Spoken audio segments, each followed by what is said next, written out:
नमस्कार दोस्तों, the inspired me YouTube channel में आपका दिल से स्वागत है। दोस्तों, प्राचीन समय की बात है। किसी नगर में एक चंद्र नाम का युवक रहता था। पैसे से चंद्र एक किसान था और उसकी कुल 1 एकड़ संपत्ति थी। उस जमीन पर जो भी फसल उगती थी उस फसल से उस युवक का परिवार चलता था। जिस साल फसल अच्छी हो जाती थी उस साल चंद्र के लिए खुशी का साल होता था और जिस साल उसकी फसल अच्छी नहीं होती थी उस साल उसके परिवार को दिक्कतों का सामना करना पड़ता था। समय अपनी रफ्तार से आगे बढ़ रहा था और चंद्र के पास में एक पड़ोसी था। उसके पास कुछ गायें थी और गायों के कुछ बछड़े थे। उसका पड़ोसी पैसों से ग्वाला था। वह अपनी गायों का दूध घर घर बेचकर गुर्जर बसर करता था। लेकिन उसकी एक समस्या थी। वह गायों से दूध तो निकालना चाहता था, लेकिन बात जब उनको खिलाने पिलाने की आई, चारा डालने की आई, तो वह अपनी गायों को खुला छोड़ देता था, क्योंकि उसे पता था कि गाय दूसरों के खेतों में जाकर अपना पेट भर लेंगी। उसका काम सिर्फ गायों से दूध निकालने का था। उसकी देखभाल का जिम्मा वो लेना ही नहीं चाहता था। इसकी वजह से बहुत से लोग उसको ताने भी दे देते थे। किसान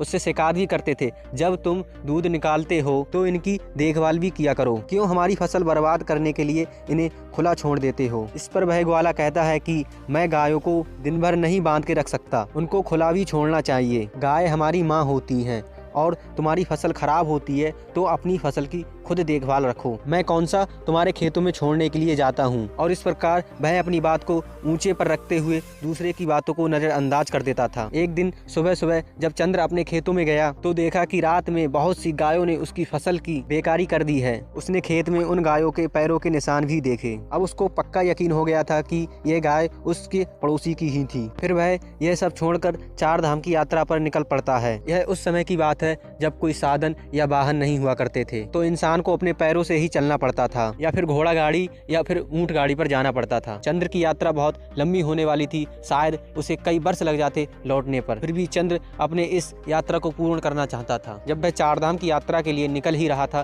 तभी उसकी पत्नी ने उससे कहा, मैं भी चलूंगी। लेकिन उस किसान ने अपनी पत्नी से मना कर दिया और बोला कि तुम यहीं पर अपने खेतों की देखभाल करना और बच्चों की देखभाल करना। फिर वह अपने गाँव से चल देता है, एक धाम से दूसरे धाम, दूसरे धाम से तीसरे धाम। चलते चलते तभी रास्ते में चंद्र को एक भिक्षु की कुटिया दिखाई दी। उसे यह देखकर बड़ा आश्चर्य हुआ कि इतने घने जंगल में यह अकेली कुटिया, ना तो कोई यहाँ पर व्यक्ति है और ना कोई जानवर, और इस जंगल के बीच में अकेला यह भिक्षु क्या कर रहा था। इससे चंद्र की जिज्ञासा और बढ़ गई और वह अपनी जिज्ञासा को शांत करने के लिए उस कुटिया की तरफ बढ़ जाता है। जैसे ही चंद्र उस कुटिया में पहुंचा तो भिक्षु अपने ध्यान में लीन था और उस युवक को देखकर वह भिक्षु ध्यान से बाहर आते हैं। तभी वह युवक बोलता है, महाराज आप इस कुटिया में कैसे रहते हैं, और ना तो कोई यहाँ पर व्यक्ति है और ना ही कोई और घर। तभी भिक्षु ने बहुत ध्यान पूर्वक कहा कि इंसान के लिए जीने के लिए सांसें और अन्य की ज़रूरत है, वो जो कि यहाँ पर भली भांति मिल जाता है। दोस्तों, वीडियो कैसी लगी?